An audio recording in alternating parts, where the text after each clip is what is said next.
think we're not going to get a deal by Friday, but I think there is going to be some kind of a deal. It would be catastrophic. I did a poll last week of my 22 private companies in almost every geography in the U.S. How much would this impact our business?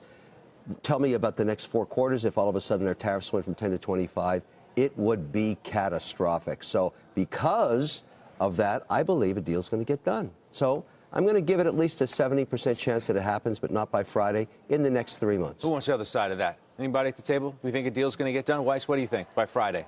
And if not, what happens to stocks? I don't think a deal happens by Friday, but I think there's enough that comes out that allows them to push off the imposition of the tariffs. It's all hinging on the tariffs, right? If tariffs go into effect on Friday, is it look out below for stocks? Without a doubt. Without a doubt. I still think there's complacency. I mean, the market's hardly come off. We talk about, every time you read commentary, well, the market's at the lowest level since a few weeks ago. It's crazy. So you still have complacency. What we saw the last few days hasn't really shaken out the complacent investors. When you get to these levels, 17 times on a PE basis on the S&P, anything can upset the apple cart. So that's just the dialogue. If something really happens, I think you do look out for below.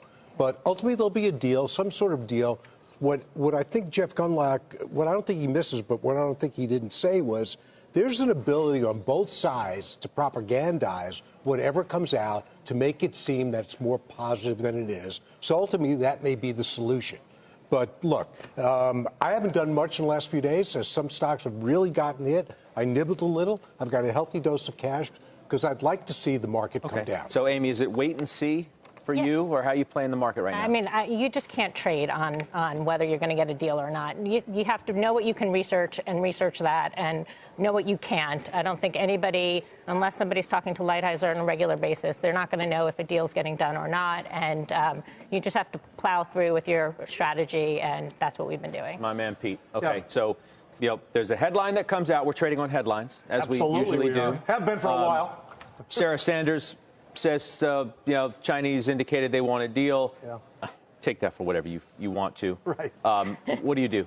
Well, Jamie Dimon talked about 80% chance that we get a deal, and yesterday you were talking to Jeffrey Gundlach. He talked about 50% chance. I think the reality is nobody knows, and so because of that, yeah, you're looking for opportunities. I know for a fact we saw that huge move in volatility, just not yesterday. Yesterday, 30+% to the upside. On top of that, the previous week, about 30%. But also, Scott, incredible amounts of volume trading in those indexes. You look at the volatility index itself, the highest volume day in almost a year and a half. So there are a lot of folks out there that are betting on sort of a prolonged, if they don't expect Friday.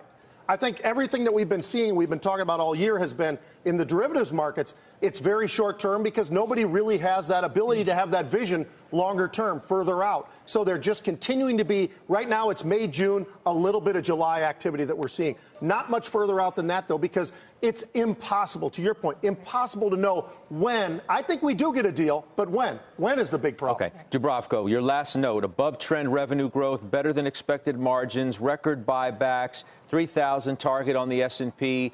How much does additional tariffs have the potential to upset that? So I think that provides a pretty healthy fundamental backdrop, even when you look at last week's economic numbers, job numbers that came in very strong. If tariffs go up, I do think there's some downside. I would say downside is limited, specifically because positioning, when you look at across investors, both discretionary and systematic, it's still not high. It's still below average.